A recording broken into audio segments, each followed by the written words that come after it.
Date क्या है आज? 14/12/2021। टॉपिक कौन सा चल रहा है अपना? स्टैटिस्टिक्स। स्टैटिस्टिक्स कल बताया था, 4 पार्टों में ये चैप्टर है।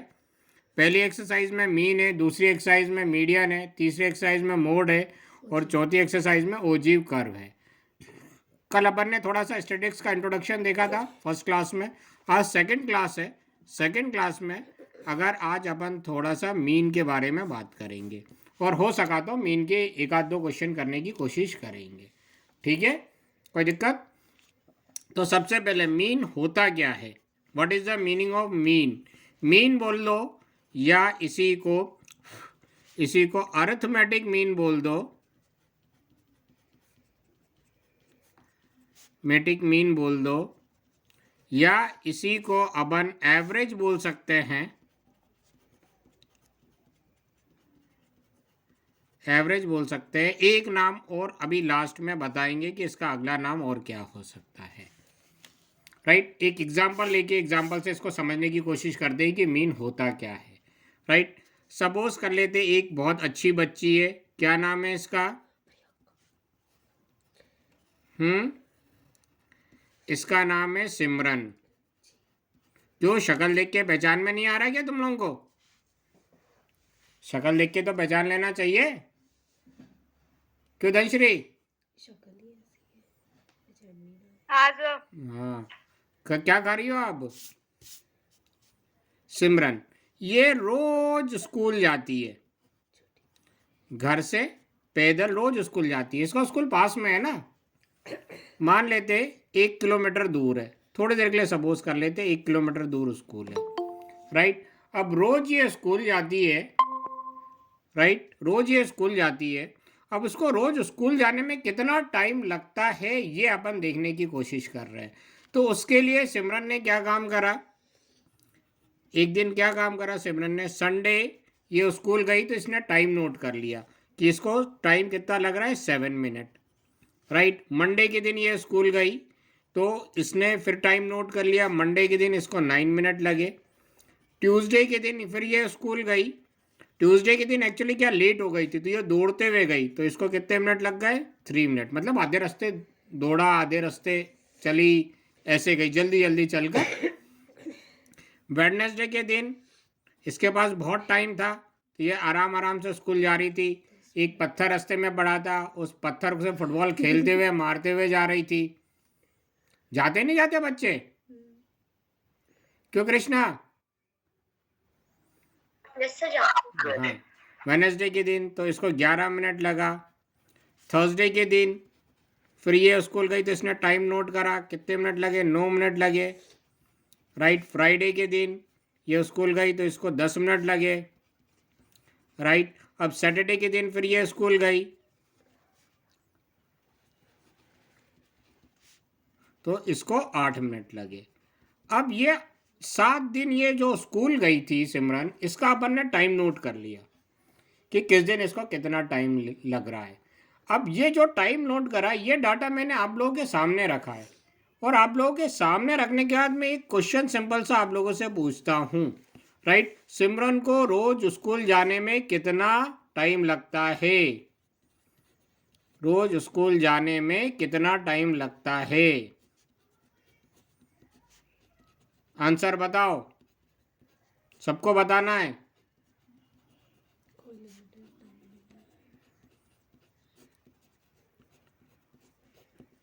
बोलो बोलो, सबको बताना है। धनश्री कितना टाइम लगता है बताओ? पहला रिफिल खत्म हो गई। धनश्री, पहले धनश्री बताएगी। सर क्या बताना है? क्या लिखा है पढ़ो। स्कूल जाने में कितना टाइम लगता है? सर 1 मिनट, सब ऐड करना पड़ेगा। अच्छा, अनुमा आप बताओ क्या आंसर आएगा? Sir 57 minutes. 57 मिनट्स? सोच लो क्या बोल रही हो। चलो नहीं सर 9 मिनट। सिमरन आप बताओ। Sir 52 minutes. 52 मिनट। चलो कृष्णा। सर क्या एवरेज बताना है? नहीं, क्वेश्चन ये पूछा है मैंने, रोज सिमरन को रोज स्कूल जाने में कितना टाइम लगता है? रोज 8.1 minute. 8.1 minute. Aditya Sharma. Sir 6.71। 6.71 हटा देते, 6.7 मिनट ज़्यादा कंफर्टेबल है समझने के लिए। धनश्री सर कितना टाइम लगता है? सर पता नहीं सर। पता नहीं। सर मेरा भी 8.1 मिनट्स है। अब देखते हैं।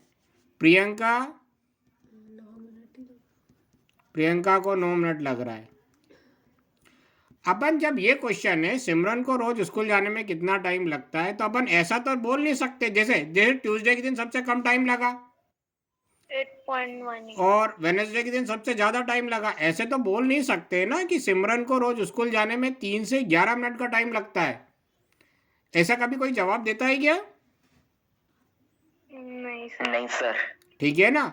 अपन ये भी नहीं बोल सकते कि देखो 9 2 बार रिपीट हुआ है तो सिमरन को रोज स्कूल जाने में 9 मिनट लगता है, ऐसा भी नहीं बोल सकते कि 9 2 बार आए तो 9 मिनट ही लगता होगा। इस केस में अपन लगभग टाइम निकालेंगे। इसका मतलब लगभग कितना टाइम लगता है, राइट? इसका आंसर जो देंगे लगभग कितना टाइम लगता है, और इस लगभग का ही मतलब होता है मीन। इस लगभग का ही मतलब होता है मीन। जैसे एग्जांपल ले लेते हैं, इसी में आगे लगभग टाइम निकाल लेते हैं। मीन कैसे निकालेंगे? इन सारे टाइम को ऐड करेंगे। ऐड करते हैं 7 + 9 16 + 3 19 19 + 11 बोलो 30 30 + 9 39 39 + 10 49 49 + 8 57 मिनट। ठीक है ना। Divided by number of observation 1 2 3 4 5 6 7 7 दिन का अपन ने ऑब्जर्वेशन लिया है। तो अब बोलो 57 को 7 से डिवाइड करेंगे तो कितना आएगा? 8.1 मिनट। तो अपन बोलेंगे लगभग सिमरन को रोज स्कूल जाने में 8.1 मिनट लगता है। राइट? क्लियर है? हाँ सर। एक बात बताओ सिमरन, 52 मिनट मतलब 1 घंटे के आसपास लगता है क्या पैदल जाने में? नहीं सर, वो मैंने गलत कर दिया था। तो अपन जो बोल रहे हैं वो भी तो थोड़ा सही होना चाहिए, कुछ भी थोड़ी बोल देंगे। अनोमा ने 57 मिनट बोल दिया था। सर फिर बाद में समझ आ गया। हाँ ठीक है ना। अब देखो मीन का मतलब क्या होता है? पहला मतलब लगभग, अप्रोक्सीमेटली वैल्यू, राइट? यहाँ पे देखो मैंने चौथा नाम नहीं लिखा है, यहाँ पे लिखा है मीन और अर्थमेटिक मीन और एवरेज, और चौथा नाम आएगा अप्रोक्सीमेटली। सबका मतलब एक ही होता है, राइट? पहला मतलब लगभग, इसका मतलब क्वेश्चन का हुआ सिमरन को रोज स्कूल जाने में लगभग कितना टाइम लगता है। अपन अपनी डेली लाइफ में हमेशा हर आंसर लगभग में ही देते हैं। ऐसा नहीं होता है कि अगर आपसे पूछा जाए कि सुबह कितने बजे उठते हो तो आपने कहा कि 6 बजे उठते हैं, ऐसा नहीं होता है। ऐसा नहीं होता है कि आपकी 5 बजे नींद खुल गई और आप बेड पे ही लेटे हुए हो कि नहीं हम 6 बजे उठते 6 बजे उठते, और जैसे ही 6 बज गए टन आप बिस्तर से उठ के नीचे खड़े हो गए कि हम 6 बजे उठते हैं। ऐसा होता है क्या? ऐसा नहीं होता कि 6 बजे जैसे ही घंटी बजी वैसे टन अपन नीचे उठ गए। बहुत तेज नींद आ रही है तो छोड़ दो, आज स्कूल नहीं जाना है क्योंकि नींद आ रही है, ऐसा होता है एक्चुअल। असल में अपन जो बातें करते हैं वो एवरेज मीन में ही सारे बातें करते हैं। अब मैं पूछूं आपसे कि रोज लगभग कितनी देर पढ़ते हो, तो आपने कहा 2.5 घंटे। ऐसा नहीं होता 2 घंटे 30 मिनट जैसे ही हो गया और आपको लिखने का काम है तो आपने कॉपी बंद करके रख दी और खड़े हो गए कि भैया मेरे तो 2.5 घंटे हो गए, अब मैं नहीं पढ़ना, अब मेरे को नहीं पढ़ना, ऐसा होता है क्या? मतलब अप्रोक्सीमेटली रोज 2.5 घंटे के आसपास आप लोग पढ़ते हो। तो मीन का मतलब होता है लगभग एवरेज, राइट। कई जगह इस लगभग एवरेज से बहुत सारी चीजें कैलकुलेट कर लेते हैं अपन, ठीक है ना। दूसरा मीन का मतलब क्या होता है, अभी अपन देखेंगे कैसे कैलकुलेट करते हैं। दूसरा मतलब मीन का होता है एक ऐसा नंबर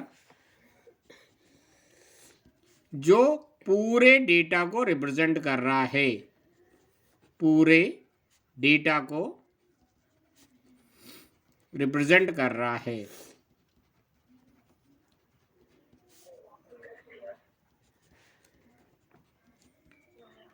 जो पूरे डेटा को रिप्रेजेंट कर रहा है, मतलब इस पूरे डेटा को अपन इस एक नंबर से रिप्रेजेंट कर रहे हैं 8.1 मिनट। बोलो, हाँ सर। पूरे डेटा को 1 मिनट से रिप्रेजेंट कर रहे हैं एक नंबर से। तो एक ऐसा नंबर जो पूरे डेटा को रिप्रेजेंट करता है और उसके बारे में जानकारी देता है, और उसके बारे में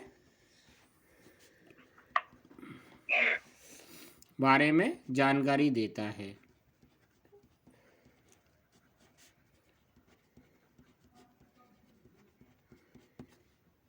राइट, कोई डाउट इसमें? क्लियर है?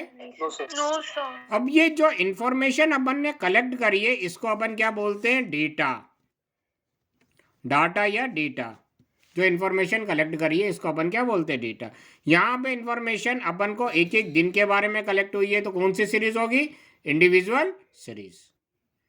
कौन सी सीरीज होगी ये? Individual series. कल ये पढ़ा दिया गया है, आधे बच्चे नहीं आए थे, ठीक है। क्लियर है? अब देखो इसका अपन को फायदा कहाँ मिलता है मीन निकालने का या मीन का। एक क्लास है 10th A और एक क्लास है 10th B और एक क्लास है 10th C। चलो 3 ले लेते हैं, राइट। इसमें भी 30 स्टूडेंट है, इसमें भी 30 स्टूडेंट है, इसमें भी 30 स्टूडेंट है, राइट। एक टेस्ट हुआ 10 मार्क्स का, तो सब बच्चों के मार्क्स यहाँ पे लिखे टीचर ने। इसमें भी 10 मार्क्स का वही टेस्ट हुआ, सब बच्चों के मार्क्स लिखे, और इसमें भी 10 मार्क्स का टेस्ट हुआ तो सब बच्चों के मार्क्स लिखे। अब टीचर या प्रिंसिपल कैसे एनालिसिस करेगा कि किस क्लास के बच्चे ज़्यादा अच्छा पढ़ते हैं? तो उस केस में अपन क्या करेंगे, इसका मीन निकालेंगे, लगभग एक बच्चे को कितना मार्क्स मिले। तो मान लेते हैं लगभग एक बच्चे को 5.5 मार्क्स मिले। इस सेक्शन का मीन निकालेंगे, लगभग एक बच्चे को कितने मार्क्स मिले? 5.0 मार्क्स मिले। और इस बच्चे का मीन, इस क्लास का मीन निकालेंगे, लगभग एक बच्चे को कितने मार्क्स मिले? 3.5 मार्क्स पर स्टूडेंट। तो इससे एनालिसिस हो जाएगा कौन सी क्लास ज़्यादा अच्छा पढ़ती है। बोलो। हाँ सर। तो कई जगह मीन ज़्यादा निकालना अपने लिए, मीन से डेटा को एनालिसिस करना अपने लिए आसान हो जाता है। एक और एग्जांपल लेते हैं, ये सारी चीज मैंने 9th क्लास में पढ़ाई है कृष्णा। हाँ सर। एक बैट्समैन है, इसको अपन ने इंटरनेशनल मैच में चांस दिया क्रिकेट खेलने के लिए। इसने 10 मैच की एक सीरीज खेली, एक मैच में 90 रन बनाए, अगले मैच में 9 रन बनाए, उसके अगले मैच में 0 पे आउट हो गया, नेक्स्ट मैच में 15 रन बनाए, फिर 0 बनाए, फिर 52 रन बनाए, फिर 7 रन बनाए, फिर 6 बनाए, राइट। कोई डाउट इसमें? 1 2 3 4 5 6 7 8, फिर उसके बाद 18 रन बनाए, फिर उसके बाद उसने 115 रन बनाए। अब 10 इनिंग्स में उसने जो रन्स बनाए हैं, तो एक बात बताओ, अगले सीरीज के लिए इसका सिलेक्शन करना चाहिए या नहीं करना चाहिए? कैसे डिसाइड करोगे? एवरेज निकाल के। लगभग अपन देखेंगे इसने एक मैच में कितने रन बनाए। एवरेज भी एक जरिया होता है चेक करने का। 100% ये काम तो नहीं करता, लेकिन वो भी एक जरिया होता है चेक करने का,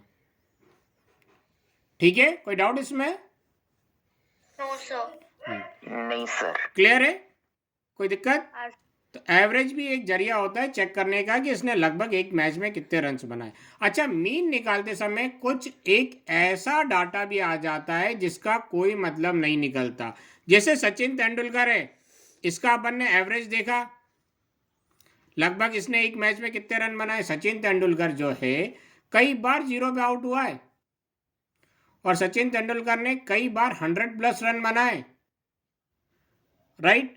तो लगभग उसने एक मैच में कितने रन बनाए, सारे रन्स को अपन ने ऐड करा, divided by number of matches करे, तो इसका एवरेज आया 44.75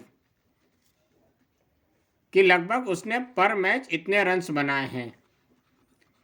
तो इससे जस्ट आइडिया लग गया कि लगभग एक मैच में उसने कितने रन बनाए। तो ये बात तो समझ में आती है 44 रन्स, 0.75 रन्स का मतलब क्या होगा कि रन लेते समय वो आधे से ज्यादा क्रीज पार कर गया था और रन आउट हो गया था, उसका 0.75 रन नहीं। इसका मतलब ये नहीं होगा, इसका मतलब ये होगा उसने 44 रन से ज्यादा हर मैच में रन बनाए हैं, ठीक है ना। ये आप बोल सकते हैं 45 रन से कम हर मैच में लगभग रन बनाए। ये एवरेज क्रिकेट में बैट्समैन बैटिंग करना आता है तो जरूर दिखाते हैं, राइट। जब बैट्समैन की जन्म कुंडली दिखाते हैं तो उस वक्त एवरेज भी बताया जाता है, कितने मैच खेले, टोटल अभी तक उसने कितने रन्स बनाए, राइट, उसकी एज कितनी है और उसका एवरेज कितना है, पर मैच उसने कितने रन्स बनाए हैं। कई बार ये टीवी में दिखाते हैं, क्लियर है। अच्छा, एक कॉलोनी में जितने बच्चे हैं, राइट, सबको अपन ने ऐड करा, divided by number of families कर दी, तो लगभग एक घर में कितने बच्चे हैं उसका डाटा मीन 2.3 आया। तो इसका क्या मतलब निकलेगा? कोई मतलब निकलेगा? ये तो सेंसलेस है। 2.3 तो बच्चे हो ही नहीं सकते एक घर में, ठीक है ना। तो मीन निकालते समय ऐसा नंबर भी आ जाता है, तो घबरा मत जाना कि हमारा गलत तो नहीं आ गया, ऐसा तो कुछ होता ही नहीं है प्रैक्टिकली। मीन के लिए ये पॉसिबल है, जैसे यहाँ पे रन्स के लिए पॉसिबल हुआ, यहाँ बच्चों के लिए पॉसिबल हुआ, मीन के लिए ये पॉसिबल है। इसको अपन ऐसे रीड करेंगे कि लगभग एक घर में 2 से ज्यादा बच्चे हैं, ठीक है ना। इसको अपन ऐसे रीड कर सकते हैं, लगभग एक घर में 2 से ज्यादा बच्चे हैं, ठीक है, क्लियर है। अब 9th क्लास में अपन ने ये सारी चीज लिख लेना। 9th क्लास में अपन ने इंडिविजुअल सीरीज और डिस्क्रीट सीरीज का मीन निकाला था। अब अपन जो मीन निकालने जा रहे हैं वो कंटिन्यूस सीरीज का मीन निकालने जा रहे हैं, ठीक है। कंटिन्यूस सीरीज का मीन निकालने जा रहे हैं, राइट। लगभग अप्रोक्सीमेटली, आज के बाद ये भूल मत जाना कि अप्रोक्सीमेटली या मीन का मतलब क्या होता है, राइट। कंटिन्यूस सीरीज में मीन यानी लगभग निकालने का जो मेथड है वो 3 मेथड देके रखे हैं। 3 मेथड से अपन कंटिन्यूस सीरीज में मीन निकाल रहे हैं, राइट। कौन कौन से हैं बताओ, तुम लोग ने पढ़ लिया है। पहला है डायरेक्ट मेथड, दूसरा है एज्यूम्ड मीन मेथड। पुराने टाइम इसका नाम होता था शॉर्टकट मेथड, या इसी को अपन बोलते थे शॉर्टकट मेथड,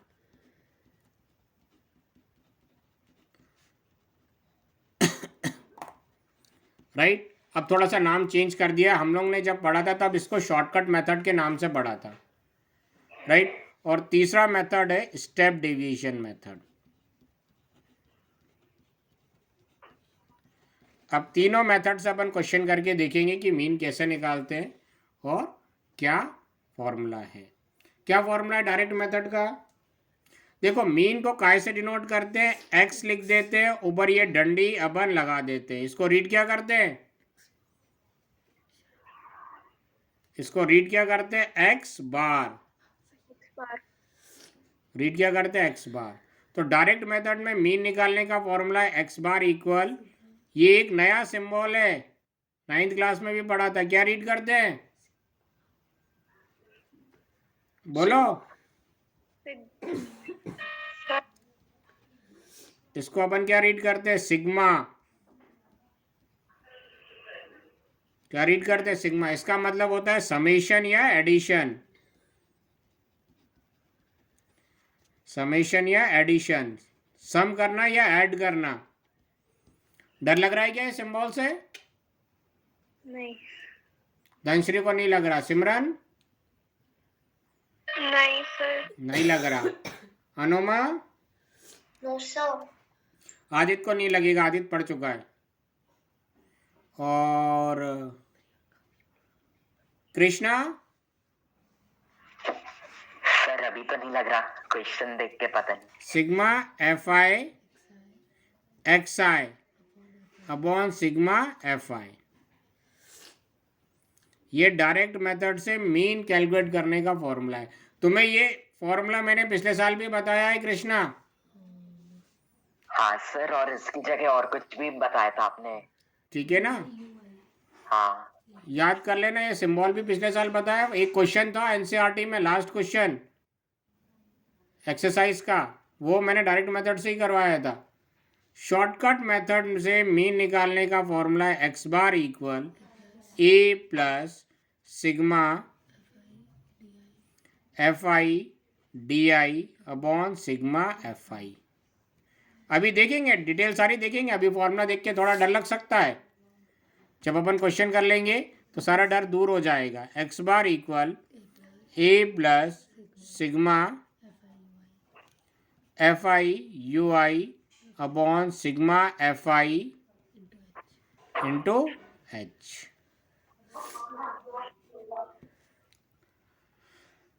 डर लग रहा है फॉर्मूला देख के?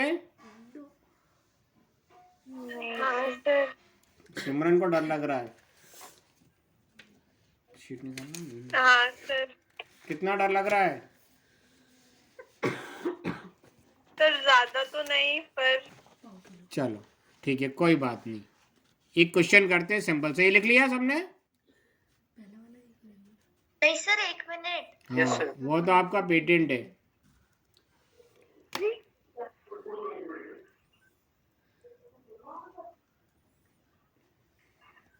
ये 4 या 5 दिन में मैं खत्म करवा दूंगा चैप्टर ये। हो गया।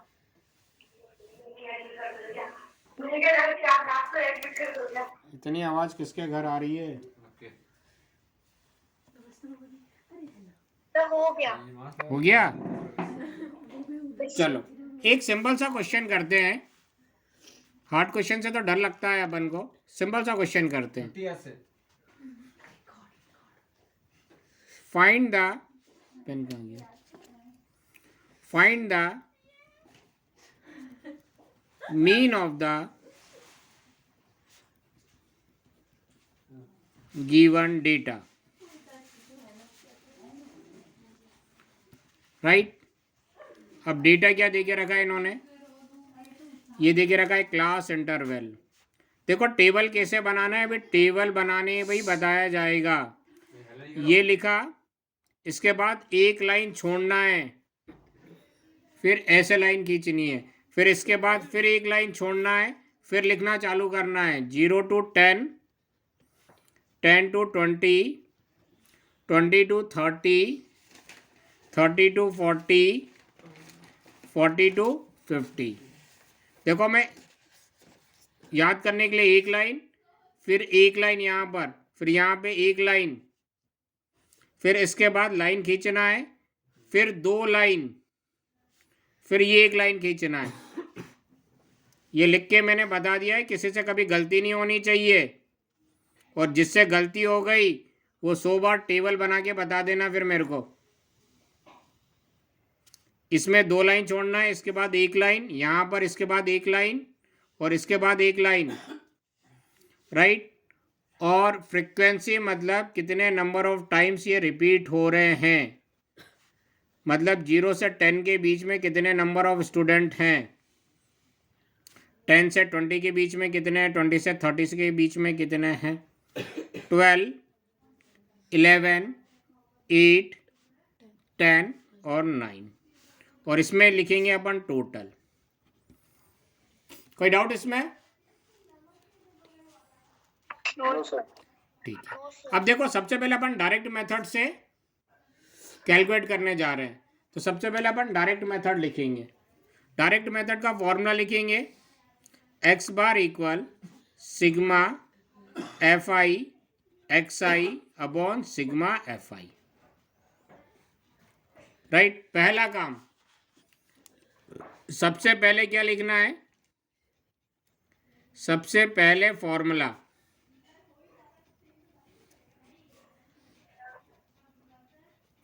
फॉर्मूला लिखना है, ठीक है ना। दूसरा काम, फॉर्मूला डिसाइड करेगा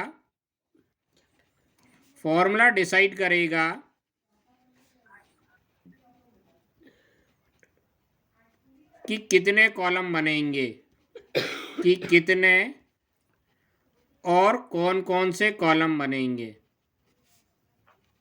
दिख रहा है ना, कौन कौन से कॉलम बनेंगे।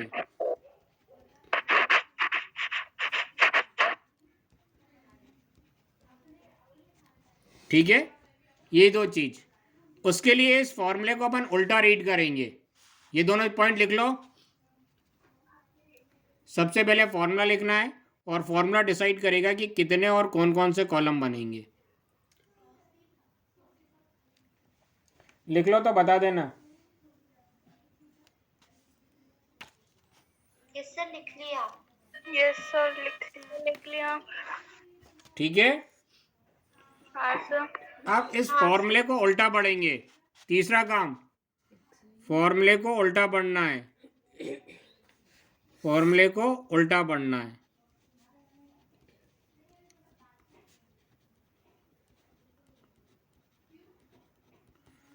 ठीक है ना।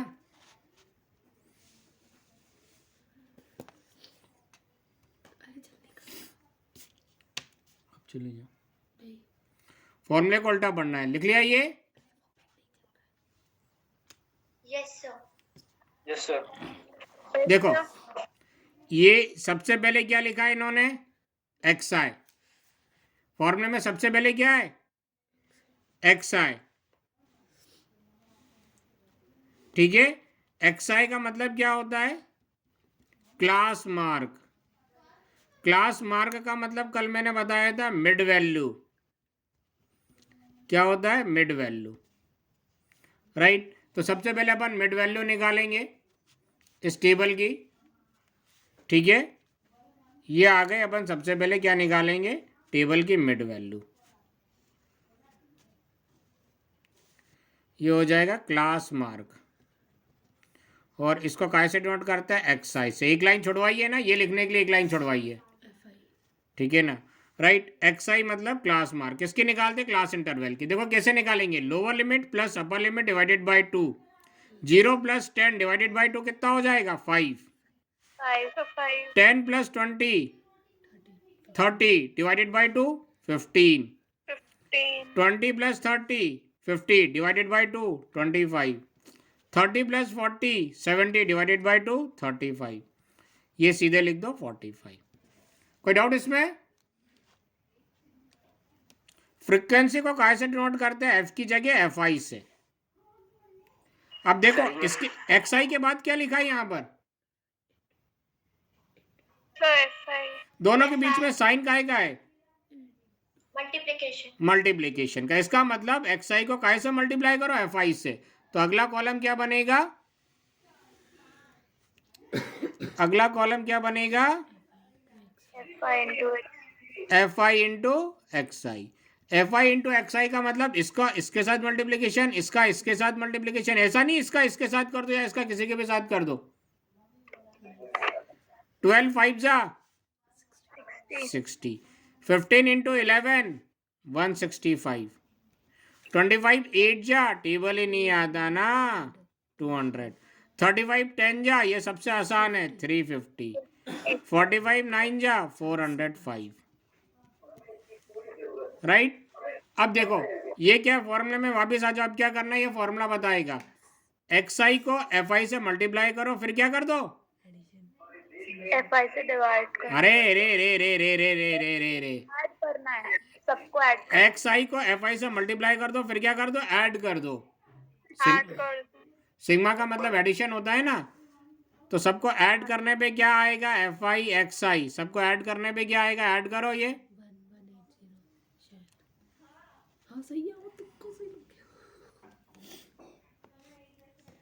सबको ऐड करो,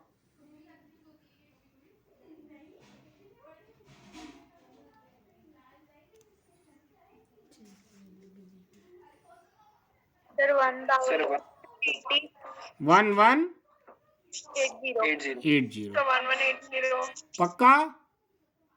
अब देखो ये नीचे क्या बोल रहे हैं, फ्रीक्वेंसी उल्टा पढ़ेंगे, फ्रीक्वेंसी को क्या कर दो, ये ऐड कर दो। तो इस फ्रीक्वेंसी को ऐड करेंगे तो क्या आ जाएगा, ऐड करके बताओ। देखो 12 प्लस 11 23, 23 प्लस 8 31, 31 प्लस 10 41, 41 प्लस 9 50। पक्का? हाँ सर. लिख लिया इतना? Yes sir.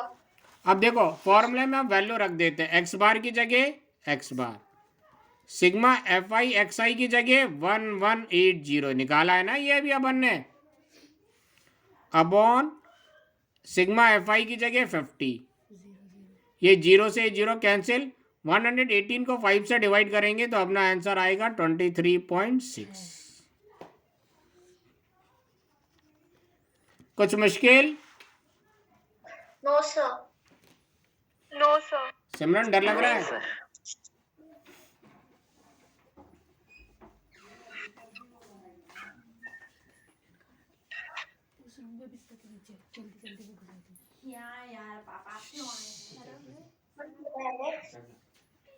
कर लो तो बता देना। Okay sir. कर लिया. सबका अच्छा, सेम इसी क्वेश्चन को अपन कैसे करते हैं, एज्यूम्ड इन मेथड से, ठीक है ना। सेम इसी क्वेश्चन को अपन कैसे करते हैं, एज्यूम्ड इन मेथड से, ठीक है। कितना हो गया, क्लास इंटरवल, डरना नहीं, इसके बाद एक लाइन छोड़ना है। फ्रीक्वेंसी ये तो इतना तो क्वेश्चन में ही देके रखते हैं, ठीक है। क्लास इंटरवल लिख लेते हैं 0 to 10, 10 to 20, 20 to 30, 30 to 40, 40 to 50। Frequency क्या होगी, पढ़ो, 12, 11, 8, 10, 9, फिर एक लाइन छोड़ना है और फिर 2 लाइन छोड़ना है। पक्का? टेबल बनाना आ गया? Yes sir. Yes sir. ठीक है, यहाँ पे क्या लिख देना है अच्छी राइटिंग में, टोटल। अब पीछे क्या लिखवाया था, बेसिक पॉइंट। सबसे पहले क्या लिखते हैं अपन, फॉर्मूला। सबसे पहले क्या लिखते हैं, फॉर्मूला। क्या है फॉर्मूला, ये तो सेम क्वेश्चन है. ए, हाँ सेम क्वेश्चन का ही मीन निकाल रहे हैं, शॉर्टकट मेथड से या एज्यूम्ड इन मेथड से, ओके ओके. ठीक है ना। सबसे पहले क्या लिखते हैं, फॉर्मूला। फॉर्मूला क्या है, A plus sigma F I D I upon sigma F I, यही है। हाँ सर. डर लग रहा है? Yes sir. हाँ सर. No sir. देखो यस सर. सबसे फिर दूसरा काम क्या बताया, फॉर्मूले को उल्टा पढ़ते हैं। उल्टा क्या है, सबसे पहले सर DI. डी आई क्या होता है, एक्स आई माइनस ए। एक्स आई क्या होता है, ये तो तुम लोगों को मालूम है, क्लास मार्क, राइट, या मिड वैल्यू। और ए क्या होता है, व्हाट इज ए, ए होता है एज्यूम्ड मीन। अपन अपनी तरफ से एक मीन सपोज कर लेते हैं, एज्यूम्ड मीन वो काय में सपोज करते हैं, एक्स आई में। एफ आई तो मालूम है फ्रीक्वेंसी होती है, ये लिखने की जरूरत नहीं है। तो कंप्लीट फॉर्मूला ये रहा, कम से कम 30 बार इस फॉर्मूले को लिख के मेरे पास सेंड करना। ये पूरा फॉर्मूला है, कितने बार लिख के सेंड करोगे, सर 30 बार. 30 बार, ठीक है। फ्रीक्वेंसी को एफ आई से डिनोट कर देते हैं। अब देखो कितने कॉलम बनाएंगे वो याद नहीं करते हैं, वो फॉर्मूला बताता है, ठीक है। ये फॉर्मूला याद रहेगा तो अपने आप कॉलम बना लोगे। उल्टा पढ़ते हैं सबसे पहले, फिर तीसरा काम क्या, उल्टा पढ़ना है फॉर्मूले को। सबसे पहले क्या निकालना है, sir D I, Yeah. D I निकालने के लिए एक्स आई मालूम होना चाहिए और ए मालूम होना चाहिए, तो पहले एक्स आई निकालना पड़ेगा, ठीक है ना। डी आई निकालने के लिए पहले एक्स आई निकालना पड़ेगा, तो सबसे पहले एक्स आई निकालते हैं। एक्स आई क्या हो जाएगा,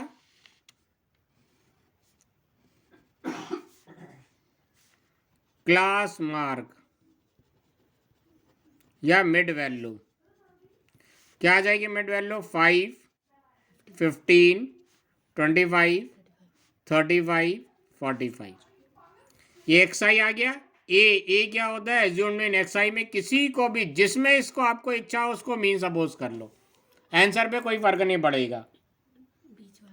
किसको सपोज करना चाहते हो, इच्छा हो 5 को कर लो मीन सपोज, इच्छा हो 45 को कर लो, इच्छा हो 15 को कर लो, इच्छा हो 35 को कर लो, इच्छा हो 25 को कर लो, किसी को भी ये सपोज कर लेते हैं, उससे कोई फर्क नहीं पड़ता। जनरली अपन बीच की वैल्यू करते हैं, उससे कैलकुलेशन थोड़ा इजी हो जाता है। तो जिसको भी ए सपोज कर रहे इज इक्वल टू ए लिख देना, ताकि टीचर को पता चल जाए आपने एज्यूम्ड मीन किसको सपोज करा है, 25 को। पुराने टाइम में सिर्फ अंडरलाइन कर देते थे, आजकल नए टाइम में इज इक्वल टू ए करके लिखने का ज़्यादा चला हुआ है, ठीक है। कोई डाउट इसमें? नहीं sir. No sir. X I भी पता चल गया, ए भी पता चल गया, तो अपन इजिली डी आई कैलकुलेट कर सकते हैं। तो डी आई क्या हो जाएगा, एक्स आई माइनस ए, ठीक है, एक्स आई माइनस ए। देखो एक्स आई क्या है इस क्लास इंटरवल के लिए, तो ये 5 माइनस ए कितना लिया है, 25। 5 में से 25 सब्ट्रैक्ट करेंगे, कितना आएगा, -20। कोई डाउट इसमें? तो सर ए इसमें कोई भी ले सकते हैं क्या? हाँ, जो इच्छा हो वो ले सकते हैं, उससे कोई फर्क नहीं पड़ता। अच्छा, और सर 5 नहीं ले सकते? 5 ले लो तुम, तुम्हारी इच्छा हो 5 लेके कर लेना, सेम क्वेश्चन को 5 लेके कर लेना, आंसर वही आएगा। हाँ सर। देखो अब इसके लिए एक्स आई कितना हो जाएगा, इस क्लास इंटरवल के लिए 15 हो जाएगा, माइनस ए कितना हो जाएगा, 25। 15 माइनस 25 कितना हो जाएगा, -10। इस क्लास इंटरवल के लिए 25 हो जाएगा, ए भी कितना हो जाएगा, 25 हो जाएगा, तो इस क्लास इंटरवल के लिए 0। इसके लिए ए 35 हो जाएगा, माइनस ए कितना हो जाएगा, 25 इज इक्वल टू 10। कोई डाउट इसमें? इस क्लास इंटरवल के लिए एक्स आई कितना हो जाएगा, 45, और ए कितना हो जाएगा, 25, कितना आ गया, 20। कोई डाउट इसमें? लिख लो जरा ये।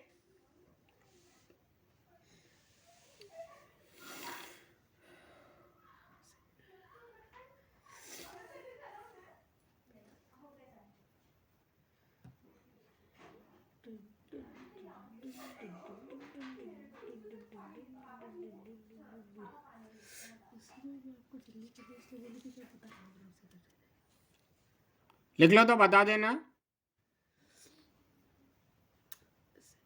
सर हो गया। अनुमा, सर हो गया। देखो डी आई निकाल लिया अपन ने। एक चीज और, आप लोग जब एग्जाम में करोगे या क्वेश्चन दोबारा करोगे तो ये इतना पार्ट लिखना जरूरी नहीं है। आप चाहो तो इतने पार्ट को अवॉइड कर सकते हो, सीधे ये लिख सकते हो -20, -10, 0, 10, 20। ये आपके समझने के लिए मैंने लिख के बताया है, ठीक है। ये लिखना जरूरी नहीं है, इच्छा हो लिख लो, नहीं इच्छा हो आप अवॉइड भी कर सकते हो, ठीक है। अब देखो यहाँ पे डी आई के बाद क्या है,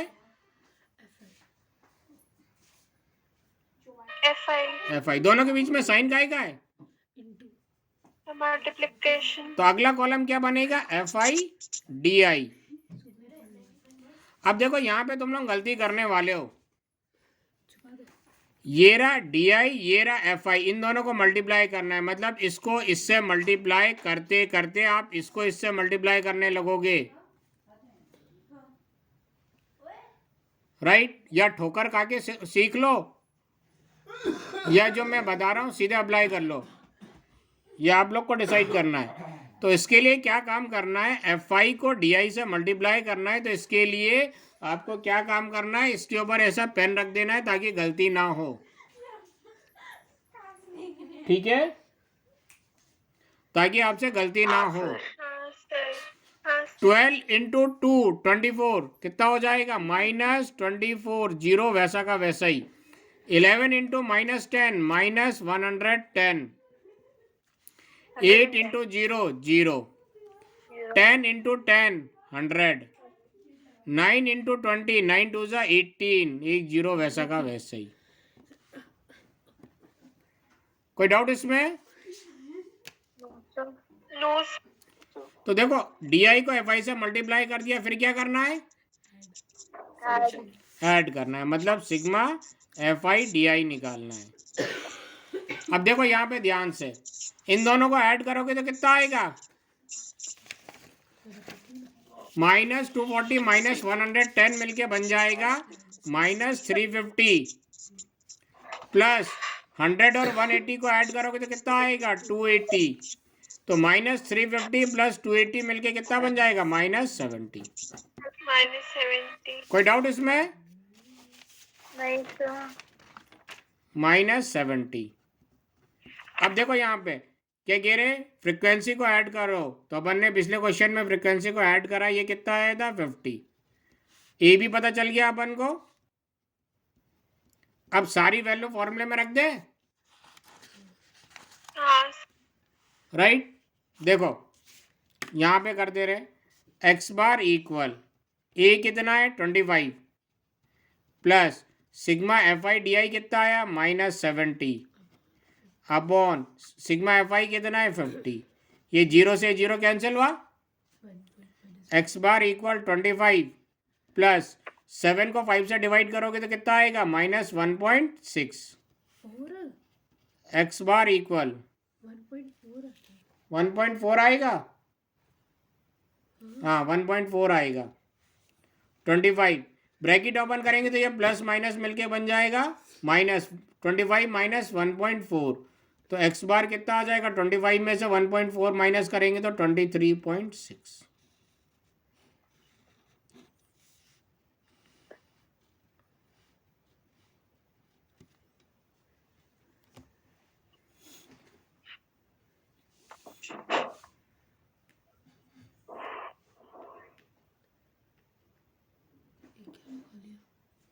कोई डाउट? नहीं सर।